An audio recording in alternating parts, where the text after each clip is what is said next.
예, 없는 건 묵상 말고 이미 받은 것 굳게 붙들라라는 제목으로 하나님 말씀 증거하도록 하겠습니다. 요한 2서와 요한 3서는 우리 신약성경에 쓰여진 게 파피루스인데 이게 짧은 옛날 뭐 이집트에 나온 종이 같은 거겠죠. 거기에 한 장짜리 딱 들어갈 내용입니다. 되게 짧은 내용의 서신입니다. 쓴 사람은 누구냐 하면은 1절 보니까 장로인 나는 그랬습니다. 요한 사도입니다. 여기 영어에 보면 정관사가 붙으면은 특정한 사람을 얘기하는 거죠. 더에 해당되는 게 헬라의 호거든요. 호. 그러니까 영어식으로 하면 그냥 발음 그대로 할게요. 더 엘더. 발음은 이제 디 엘더겠죠. 더가 붙고 디 엘더, 더 엘더 이렇게 표현을 합니다. 그 장로. 그러니까 장로라는 건 우리 지금 교회 장로님이라기보다는 연장자, 어르신 뭐 그런 겁니다. 그러니까 초대교회 리더들 가운데 다 죽거나 순교했다 그랬죠. 그래서 하나 살아남은 게 90세 넘도록 오래 살아남으신 분이 요한 사도거든요. 그래서 초대교회 때는 아마 그랬던 것 같아요. 그래서 디 엘더, 그 어르신 그러면은 그냥 요한 사도로 이해했던 것 같습니다. 왜냐하면 한 사람밖에 없으니까 어르신이 없고 다 젊은이라 그러면 뭐 어르신은 딱 하나죠. 지금도 그런 게 있죠. 어떤 사람이 그게 그 사람 그러면 이렇게 대명사가 되는 경우도 있죠. 연세 드신 분들은 천하장사 누구예요? 이만기 안 그런가? 예. 수사반장 최불암 이게 딱 나오잖아요, 그죠? 그런 거하고 똑같은 거예요. 그래서 그 어르신 그러면 그 요한이죠. 요즘 젊은 사람 같으면은 이렇게 이게 사실은 브랜드명인데 데일 밴드 그러잖아요. 원래 정식으로는 그 밴드 에이드 그러잖아요. 이게 뭐 이게 상처 붙이는 거.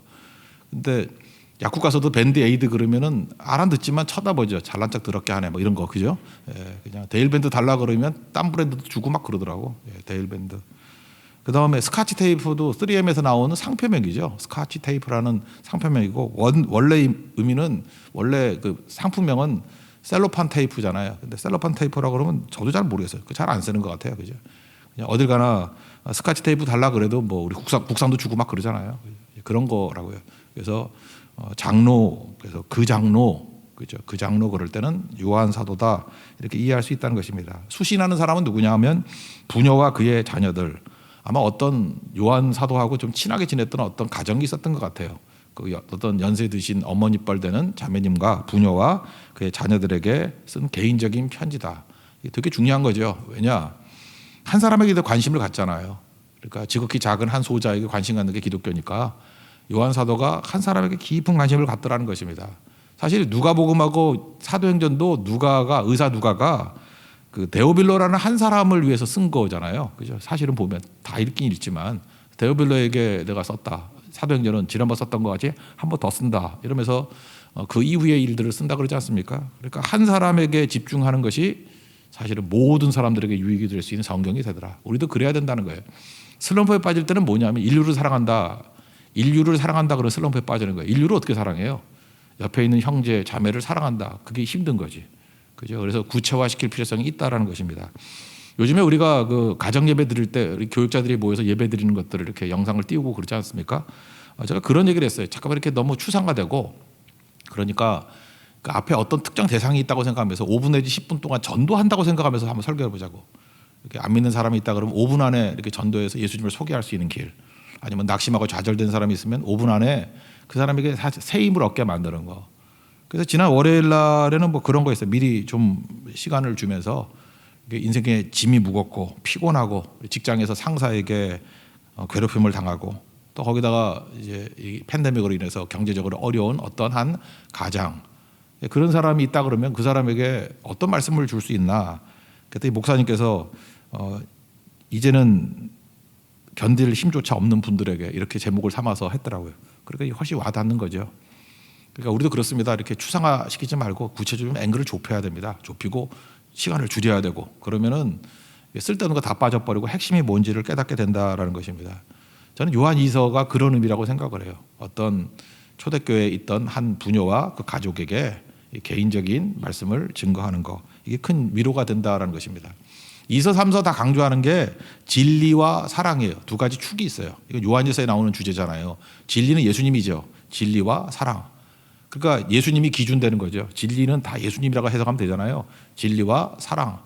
그러니까 기준이 예수님이고 사랑은 뭐죠? 사는 것. 사랑은 어떻게 사는 거예요? 수고하는 거죠. 사랑의 수고. 그래서 희생과 섬김이 있는 인생.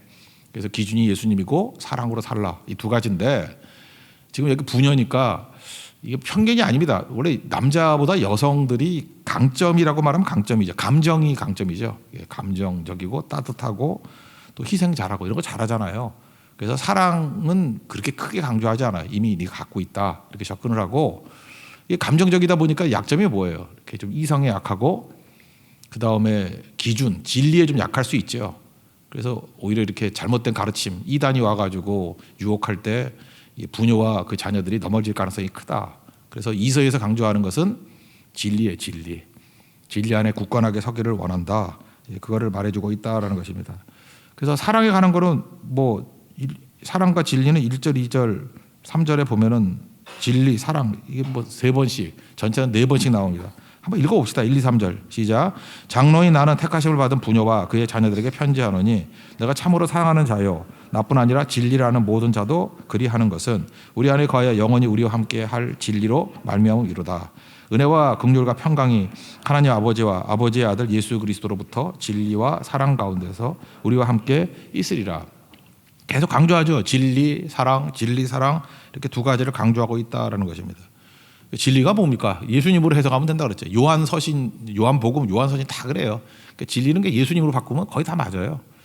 요한복음 8장 32절에 진리를 알지니 진리가 너희를 자유롭게 하리라. 그때 그 예수님 바꾸면 되잖아요. 예수님을 알면은 예수님이 묶여있던 모든 것에서 우리를 풀어주리라. 그러니까 진리는 예수님입니다. 또 14장 6절에 보니까 나는 곧 길이요 진리요 생명이니 나로 말미암지 않고는 아버지께로 올 자가 없다. 이런 말씀이 있죠. 여기도 보세요. 길, 진리, 생명인데 가운데 진리가 예수님이라고 그걸 중심으로 놓고 본다 그러면 길은 뭐예요? 길은 과정이잖아요. 그러니까 과정도 예수님이라는 거예요. 진리 자체도 예수님이고 그다음에 과정도 길도 예수님이라는 거예요. 그러니까 예수님의 길 따라가면은 무조건 그 승리한다는 것입니다. 길이 예수님이에요. 예수님 그냥 발자취 따라서 그냥 같이 가면 돼요. 동행하면서. 그 진리가 예수님이고 생명은 뭐죠? 영생 아니에요. 영생. 최종적인 승리와 구원이 있고 영생이 있고 결과가 있다. 그런 얘기죠. 예수님이 다라는 거죠. 과정도 예수님, 진리 자체도 예수님이고 예수님 믿으면 영생 받고 구원 받는다. 길이요 진리요 생명이다 그거 아니에요. 나로 말미암지 않고는 아버지께 올 자가 없다고. 예수님이 모든 것 되십니다. 그게 길이요 진리요 생명이다 그런 뜻이겠죠. 그렇게 이해하면 된다라는 것입니다. 그러니까 마귀는 뭘 공격하겠어요? 이 여성 이 신앙인은 되게 사랑이 따뜻했거든요. 희생하고 봉사하고 그냥 마리아라고 생각하면 됩니다. 너무너무 사랑하고 희생했어요. 이건 잘하니까 약점을 공격하잖아요. 이 밸런스를 깨기 위해서. 그러니까 진리를 공격한다는 거예요. 진리를. 그러니까 진리를 공격해가지고 흔들흔들하게 만든다는 것입니다. 그래서 요한서신서에서 이게 나온 것 중에 진리라는 말이 이건 좀 한 번쯤 이렇게 듣고 잊어버려도 괜찮은 것 같아요. 그 진리라는 헬라어가 알레세이아예요. 알레세이아. 이게 왜 이게 연상이 되냐면 알레세이아 그 헬라어에서요 그리스어에서 아자가 붙으면은 영어에도 그냥 남아 있죠. 예, 낫이란 뜻이야. 낫. 뭐 아니다. 뭐 아니다 그런 거예요. 그죠? 그러니까 하나님에다가 A가 붙으면은 무신론이 되잖아요. 그죠? 그런 식으로 이게 A가 붙는 게 이게 아니다 그런 뜻이라고. 그러니까 알레세이아 할 때 아는 낫이란 뜻이고 그다음에 레세이아 그 레세이아 에세이온 이게 복수 단수 차이인데 레세이온이란 뜻은 숨기다란 뜻이에요. 그러니까 여기서 헬라어를 분철해 보면 딱 뜻이 나오죠. 진리가 뭐예요? 숨긴 것이 하나도 없는 것 그런 뜻이에요. 레세이온 그러니까 숨긴 것이 하나도 없는 것 알레세이아 그러니까 숨긴 것이 하나도 없는 게 진리라는 것입니다. 그래서 이 초대교회 때 이 헬라어로 성경을 딱 읽는 사람들은 진리 그러는 순간에 뭐가 연상이 딱 되냐 빛이 생각나는 거예요. 어둠이 없고 다 그 숨긴 것이 하나도 없는 것. 그래서 요한복음 1장에도 뭐 그런 연상이 나오지 않습니까? 예수 우리들의 밝은 빛 그런 거죠. 세상의 빛이다. 빛이 어둠의 빛이 돼 어둠이 깨닫지 못하더라. 1장에 쭉 나오죠. 요한복음 1장에. 그게 왜냐하면 진리라는 말씀 자체에 그 숨긴 것이 하나도 없는 그게 뭐예요? 빛이잖아요. 빛. 빛이란 개념이 이게 어감에서 딱 나오는 거라고요. 그런 뜻이라는 거. 이건 뭐 고급이니까 뭐 이런 건 몰라도 되고 한번 듣고 지나가 보십시오. 그래서 초대교회 성도들이 읽을 때 어감으로 진리하고 빛은 거의 같은 뜻같이 이렇게 가슴에 와닿는다. 그런 뜻이라는 거예요. 그러니까 빛된 걸 갖다가 이렇게 깨기 위해서 마귀가 막 장난을 치고 있다라는 것입니다. 그러니까 그 빛된 진리가 뭐예요? 예수님이 그리스도 되신다는 거죠. 우리를 구원해 주신다. 그죠? 우리를 구원자가 되어 주신다. 예수 그리스도 구원자가 되어 주신다. 그런 거죠. 그러니까 오늘 제목과 똑같은 거죠. 받지 못한 거 고민하지 말고 받은 게 뭐예요? 은혜로 구원받은 거. 그걸 굳게 지키라는 거예요. 그러니까 은혜로 구원받기 위해서 필요한 게 뭐라 그랬어요? 앞부분에 나왔었죠. 예수님의 인성과 신성이라는 복잡하게 생각하지 말고 예수님이 육체로 오셨다라는 게 무슨 뜻이에요?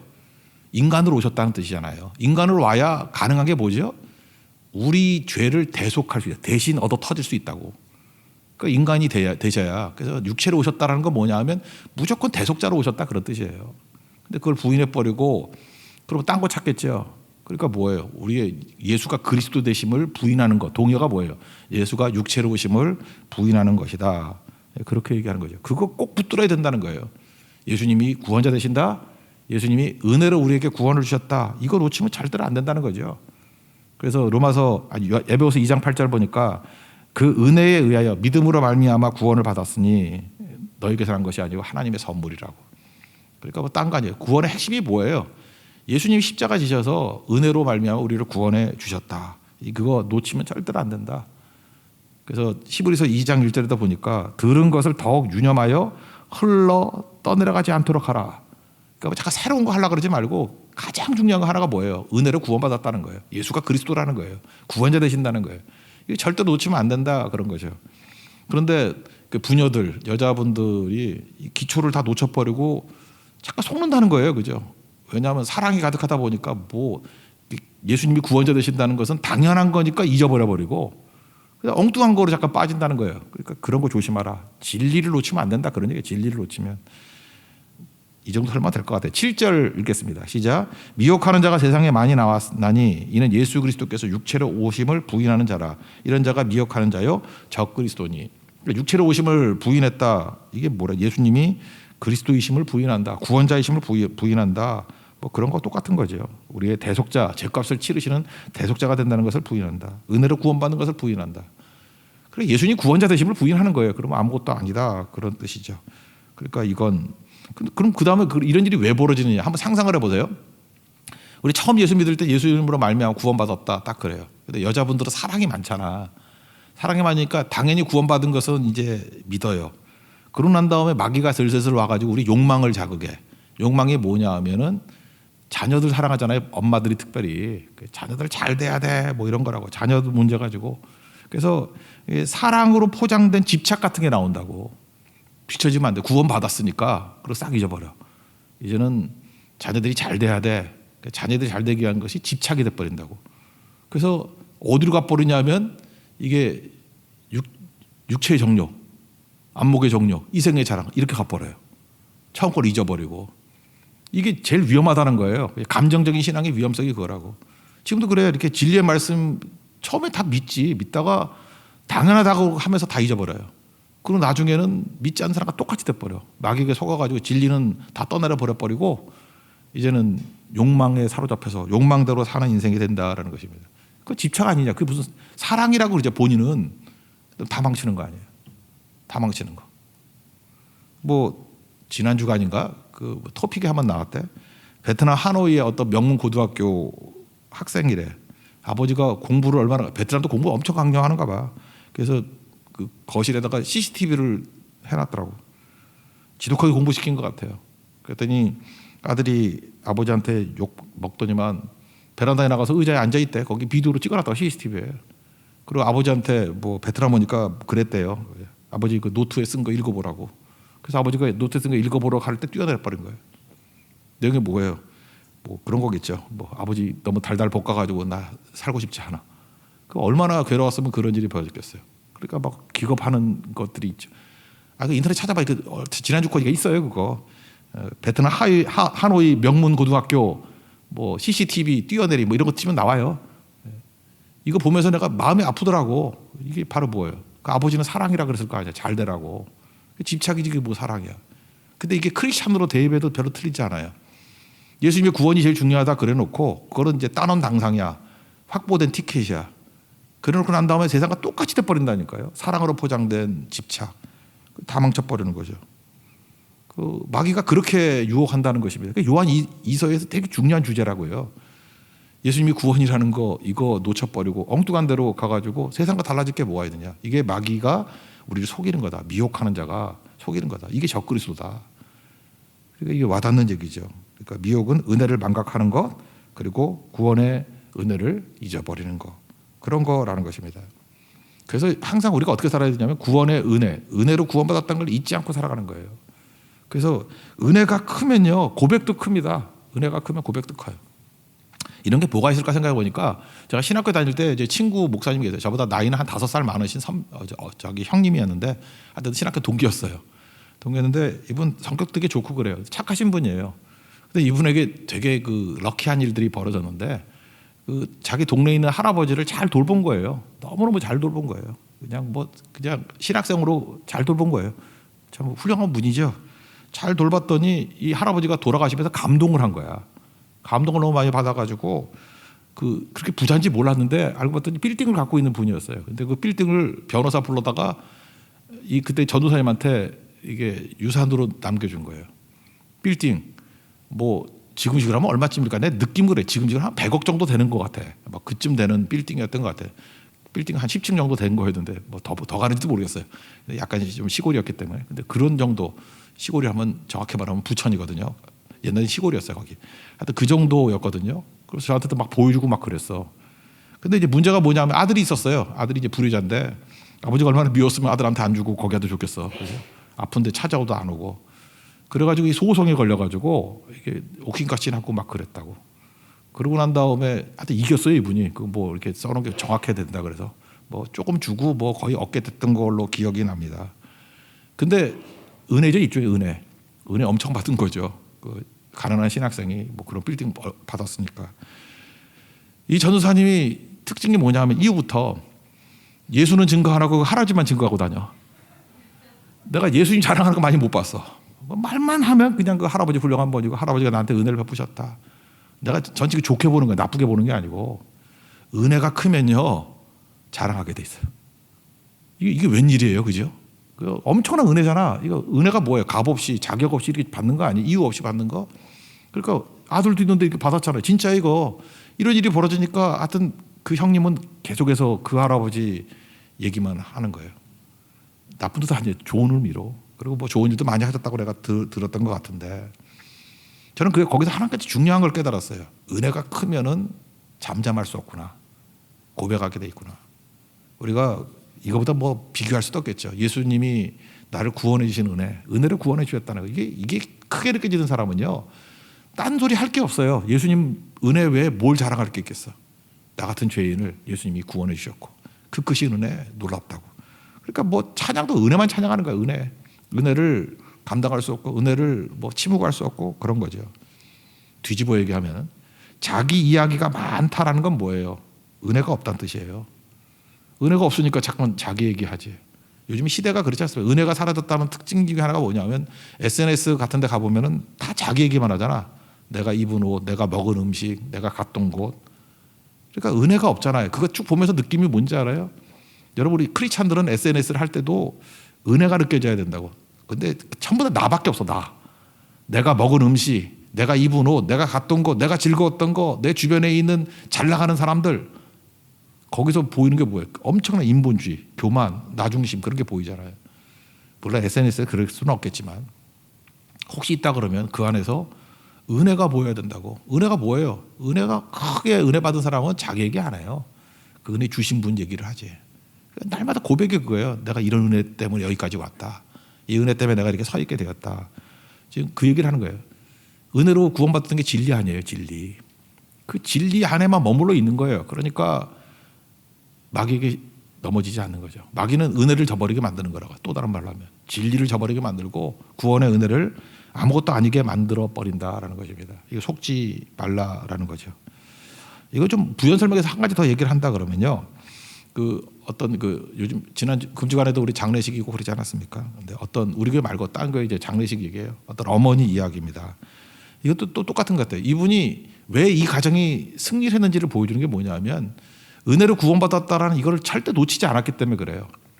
자녀들이 있는데 자녀들이 다 예수를 믿게 됐어요. 은혜죠. 근데 어머니는 안 믿는 거예요. 끝까지. 어머니가 불교 신자입니다. 불교 신자인데 이 불교 신도가 또 제대로 믿으면 신심이 엄청나다고요. 그죠? 그래서 우리 크리스찬보다 더해요. 그죠? 새벽 예불 드리고 뭐 1000번씩 절하고 뭐 대단해요. 정성과 헌신이 엄청난 것 같아요. 이제 그런 분들이 이제 예수 믿으면 확 변화되는데 하여튼 어머니가 그런 분이었어요. 자녀들이 아들, 딸 여러 명 있는데 그렇게 예수님 전도해도 안 믿는 거예요. 안 믿는데 이 어머니에게도 약점이 있어. 그 막내 아들을 너무 사랑하는 거야. 뭐 그럴 수 있죠. 바늘 하나 들어가지 않는데 막내 아들이 이제 본인이 생각할 때 꽤 된 얘기예요. 본인이 생각할 때 너무 가슴 아픈 게 뭐냐면 요즘에 뭐 이거 늙은 나이 든 것도 아닌데 36인데 장가를 안 가는 거야. 옛날에 36 아들이 장가 안 가는 게 늦었다고 생각할 때가 있었어요. 그죠? 굉장히 늦었다. 36인데 장가를 안 가는 거예요. 딱 요때쯤 4월이었대요. 4월인데 장가를 안 가는 거예요. 그래서 어머니가 너무너무 괴로운 거예요. 그죠? 뭐 불공들이고 별짓을 다 해도 장가갈 기미도 안 보이고. 그러다가 어머니가 그랬대요. 금년 안에 장가 가면 나 예수 믿겠다고. 아 근데 4월 달인데 금년이면서 8개월밖에 안 남았는데 장가를 어떻게 가요? 아예 기미도 자매는 기미도 안 보이는데. 그죠? 근데 하나님께서 주신 기적이 있어서 하여튼 10월 달에 장가를 갔대요. 그러고 난 다음에 이제 아들이 와가지고 장가 갔으니까 엄마 예수 믿어야죠. 그랬더니 어머니가 고민에 빠졌다는 거예요. 그죠? 고민에 빠져가지고 올해 안에 장가 가면은 예수 믿겠다 그랬으니까 믿으세요. 그랬더니 어머니 얘기가 어쩔 줄을 모르면서 몇 달에 말미를 달라 그러더래요. 그래서 이유가 뭐냐 그랬더니 12월에 불교에선 반야선언이라는 데가 있답니다. 거기에 대리 방생 기도 법회가 있대요. 내가 그대로 적어왔어. 대리 방생 기도 법회. 그게 음력으로 11월 1일인데 불교에서는 이렇게 어디 하나 정해놓은 데가 있는가 봐. 그래서 방생하는 거, 이렇게 뭐 물고기, 뭐 자라 이런 거 방생하는 거 있잖아요. 이게 되게 큰 행사인가 봐. 이거 하고 난 다음에 내가 교회 갈게. 어머니 잘 약속을 잘 지키세요. 가가지고 이제 부처님 안녕 그러면서 이제 기도회, 방생 기도 법회 하고 그다음에 돌아왔는데 이제 불교 믿는 식으로 예수 믿는 거예요. 예수님 믿고 그러다 보니까 어떤 일이 벌어지느냐. 아들 위해서 말씀이 중요하다 그러니까 아들 잘 되게 해달라고 성경 일독. 잘 보니까 또 며느리도 또 사랑스러운 거야. 며느리 잘 되게 해달라고 성경 일독. 손자 잘 되게 해달라고 성경 일독. 손녀 잘 되게 해달라고 성경 일독. 이 어머니 성경 한 번 더 읽게 만들어 애 하나 더 낳아야 돼. 그죠? 계속해서 성경 일독.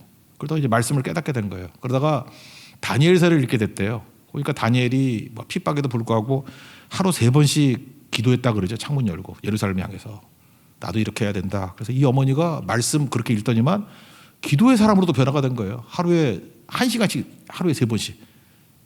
그러니까 뭐 3시간씩 기도하니까 진짜 그 웬만 목사보다 기도 더 많이 하는 거죠. 이러다 어떡하려고 그래. 그죠? 뭐 말씀의 사람, 기도의 사람이 다 돼버린 거죠. 그러다가 이제 어머니가 이제 완전히 돌이킨 거죠. 그러다가 이제 중환자실에 들어가게 됐대요. 근데 이제는 그 어머니의 믿음이 이제 자녀에게도 온 거죠. 어머니가 중환자실에 들어갔는데 어머니 그 뭐 10수년 동안 계속 그렇게 기도했대요. 하루에 3번씩 기도하는 것들 어머니가 이제 못 하시니까 그 아들, 기도했던 그 아들, 그죠? 결혼했다고 이제 믿게 됐던 그 아들이 이제 내가 하겠다고.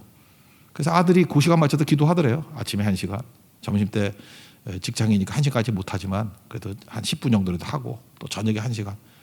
그래서 이 가정이 변화가 된 거예요. 그리고 그 어머니가 돌아가신 장례식에 그 얘기를 쭉 하는데 이게 확산이 되기 시작한 거예요. 그 교회들마다.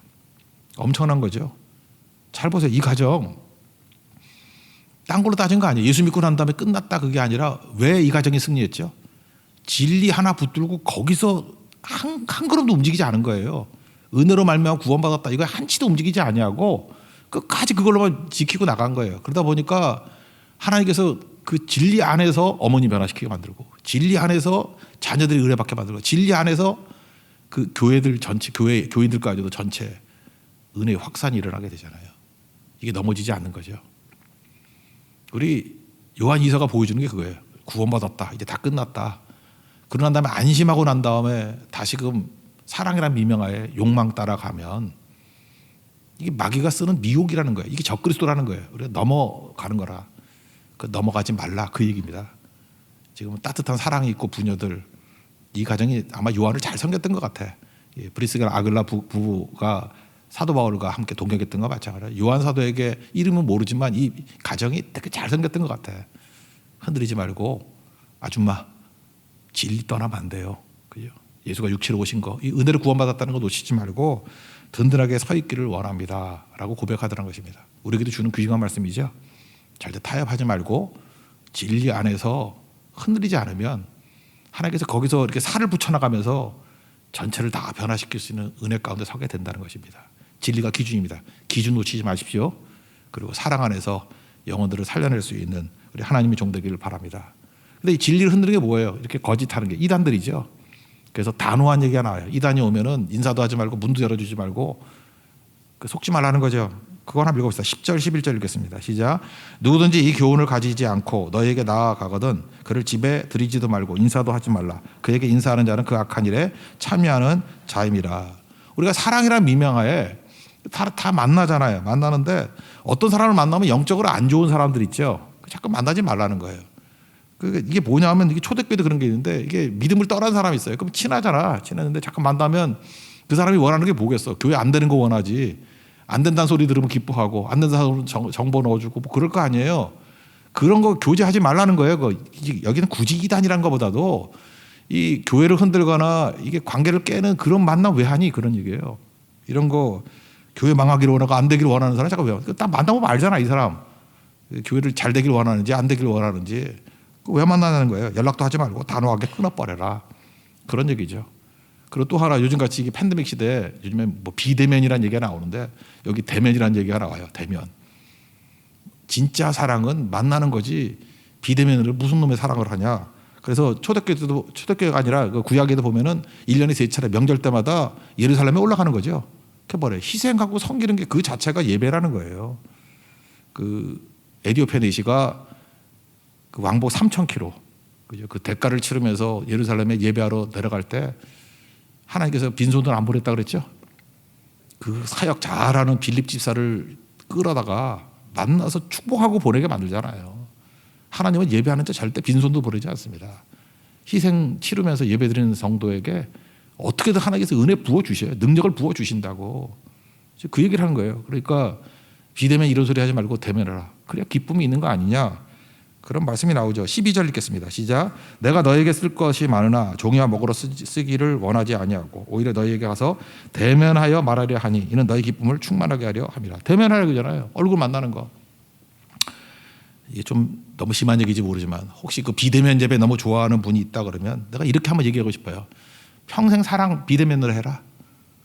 좋겠어요? 비대면 좋아하는 사람 평생 사랑도 비대면으로 해라. 남자분이 그렇다 그러면 자매 맨날 베트남에 가 있고 비대면으로 영상 보고 계속 사랑하라고. 그렇게 하는 사람이 어디 있어요? 만나는 거지. 그렇죠? 사랑하고 만나는 거지. 자녀들도 계속 비대면으로 인사하게 해라. 부모님 한 찾아도 안 오고 맨날 그냥 전화 영상으로만 보고. 아니 찾아와야 될 거 아니에요. 비대면을 하는 게 이게 복이에요?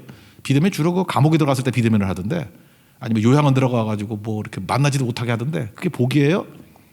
세상에 그걸 복이라고 말하는 사람 어디 있어? 하나님 앞에 예배 드릴 때 비대면을 드린다고?